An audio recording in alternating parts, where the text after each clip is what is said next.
नमस्कार, मी Poonam. News uncut मध्ये आपलं स्वागत. या बातमीपत्रात आपण आढावा घेणार आहोत पुण्यातील काही महत्त्वाच्या घडामोडींचा.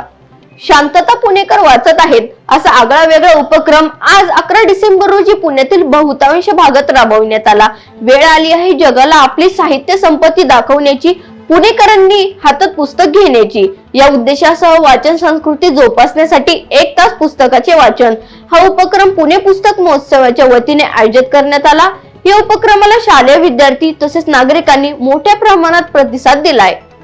महापालिकेच्या वतीने पादचारी दिनानिमित्त 11 डिसेंबरला लक्ष्मी रस्त्यावरील सेवा सदन चौक ते उमरा गणपती चौक आणि गरुड गणपती चौक दरम्यान पादचाऱ्यांसाठी वॉकिंग प्लाझाचे नियोजन करण्यात आले असून या संपूर्ण मार्गावर आज संध्याकाळपर्यंत कोणत्याही प्रकारची वाहतूक झाली नाहीये. पुणे महानगरपालिका आयोजित या वॉकिंग प्लाझा उपक्रमात विविध सामाजिक संघटना, शाळा, महाविद्यालयातील सक्रिय सहभाग नोंदवण्यात पाहायला मिळाले.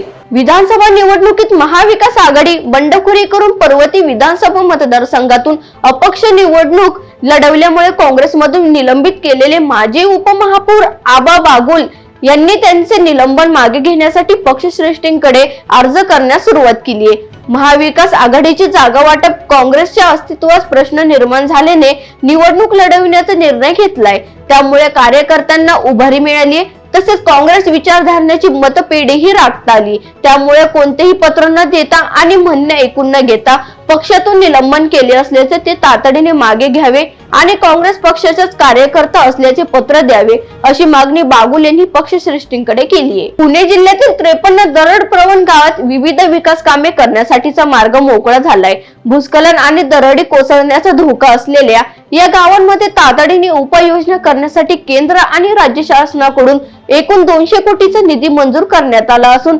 आंबेगाव, इंदापूर, खेड, जुन्नर, भोर आणि मावळ तालुक्यात गावे पहिल्या टप्प्यात निश्चित करण्यात आली. परभणी जिल्हाधिकारी कार्यालयासमोर असलेल्या डॉक्टर बाबासाहेब आंबेडकरांच्या पुतळ्यासमोर संविधानाची प्रतिकृती काचेच्या पेटीत तयार करण्यात आली आहे. या प्रतिकृतीची काच सोमवारी संध्याकाळी 5:30च्या सुमारास फोडली. हा प्रकार लक्षात येताच संतप्त जमावाने या व्यक्तीला बेदम मारहाण केली. तसेच आता या घटनेच्या निषेधार्थ पुण्यात रस्ता रोको आंदोलन करण्यात आले. अल्पवयीन मुलीला लग्नाचे आमिष दाखवून तिच्यावर लैंगिक अत्याचार केल्या प्रकरणातील आरोपीला वडगाव मावळ सत्र न्यायालयाने 20 वर्ष सक्त मजुरी आणि 10,000 रुपये दंडाची शिक्षा सुनावली आहे.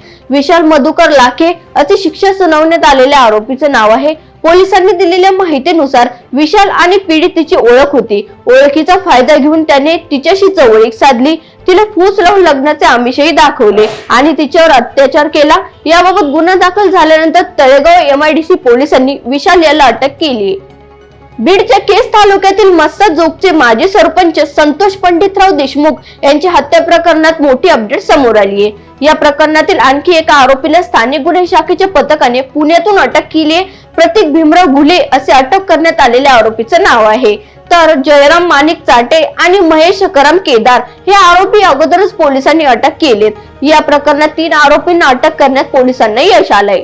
पुणे सातारा अँटी करप्शन विभागाने संयुक्तिकपणे साताऱ्यात मोठी कारवाई केली आहे. सातारा जिल्हा न्यायालयातील न्यायाधीश महोदयांविरुद्ध गुन्हा दाखल केलाय. जिल्हा व सत्र न्यायाधीश धनंजय निकम यांच्यासह 3घांना लाचलुचपत प्रतिबंधक विभागाने रंगेहात पकडले. त्यानंतर गुन्हा दाखल करून पुढील कारवाई सुरू आहे. मात्र 5 लाख रुपयांच्या लाच प्रकरणात न्यायाधीश महोदयांसह 3घांना रंगेहात पकडल्याने न्यायपालिका क्षेत्रात खळबळ उडाली. या बातमीसह वेळ झाली पुणे कनेक्ट मध्ये इथेच थांबण्याची. पाहत राहा न्यूज अनकट.